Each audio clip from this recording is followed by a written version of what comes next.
I've been using the Viltrox 23mm 1.4 on my X-T3 for about the past 3 months now, and I thought it was finally time that I did a review on it. I bought it back in September and it replaced my Fujifilm 35mm 2.8x C lens as my main shooting lens for my X-T3. I literally mounted the 23mm and put the 35mm in a drawer, which is where it's stayed ever since. I just want to say before we get started in this video that this is not a sponsored video and all the opinions are my own. I thought I'd do a slightly different video out and about shooting with this lens, so I hope you enjoyed this style of video. If you do, then please consider hitting that like button and subscribing to the channel. Stay tuned to the end of the video where I tell you whether I think this lens is worth buying or not, and it's just started raining pretty heavily. Nevertheless, I've got a video to make. I'm going to be talking about this lens from a photography point of view because I primarily use my Fuji for a travel camera where I can just chuck it in my bag and take anywhere with me. I wanted a small, relatively cheap lens with a low aperture that I could take anywhere, so I immediately started looking at the 23mm 1.4 and the 33 1.4 from Viltrox. I knew I wanted something fairly wide, so I ended up going for the 23mm as I found a great deal for it on Facebook, of all places. The lens is a metal construction which feels really nice and weighty in the hand. If someone told me that you could get this lens for £170, which is what I paid for it, I wouldn't believe you. It also comes with a metal lens hood, which is a really nice addition. I own and made a video about the Viltrox 85mm 1.8, which comes with a plastic lens hood, so it's really nice that they decided to include a metal one on this lens. Stay there, like it, stay.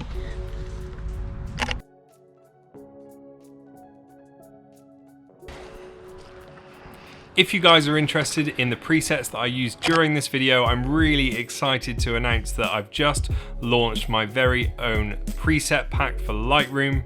It's available on my website right now for the introductory price of $4.99, but that price will be going up in the new year. You get 5 of my favorite presets and I use them all the time. I hope you enjoy them.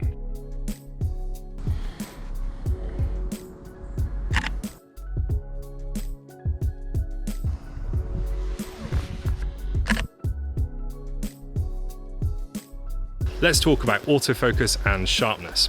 Firstly, the autofocus seems to be nice and snappy and generally snaps onto my targets very quickly. I really like the smooth focus ring for when I decide to pop it into manual focus, but to be honest, this lens does such a good job at focusing that I rarely use the manual focus. The only issue that I have is the minimum focus distance isn't quite as close as I'm used to. I tend to get as close as I can to my subject to get that really nice out of focus bokeh, but with this lens I usually have to take an extra step back.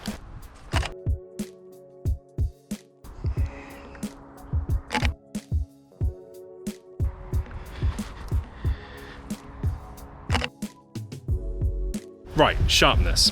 This lens is very sharp. I've been using it daily for the past 3 months and I've always been really happy with the results. I also use it to shoot all of my YouTube thumbnails and it's never missed a beat.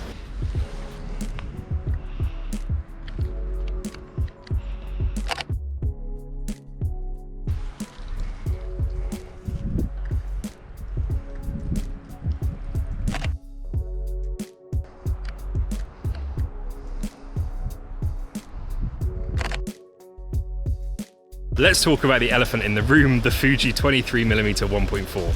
I've used this lens and the only difference that I've noticed is slightly less chromatic aberration. Focusing and sharpness were basically the same.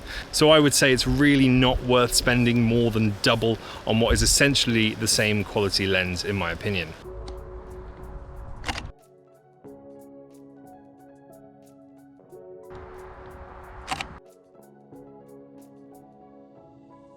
So would I recommend picking this lens up? I managed to pick this up, like I said, for £170 brand new. So for that price, I would say it's 100% is worth buying. They usually sell anywhere between £200 and £300, but again, I still think that's really good value. It's raining again. I picked the wrong day to make this video. I was hoping to come to these woods and get some glorious sunset shots, but that's not been the case. But hopefully the images you've seen have been enough to let you know whether you want to buy this lens or not. I'm gonna have to run. I don't run. If you enjoyed this video, then why not take a look at this video? It's the 85mm which I talked about earlier. Again, if you like this video, please consider hitting the like button and the subscribe button. It really helps me out. I'll see you again very soon.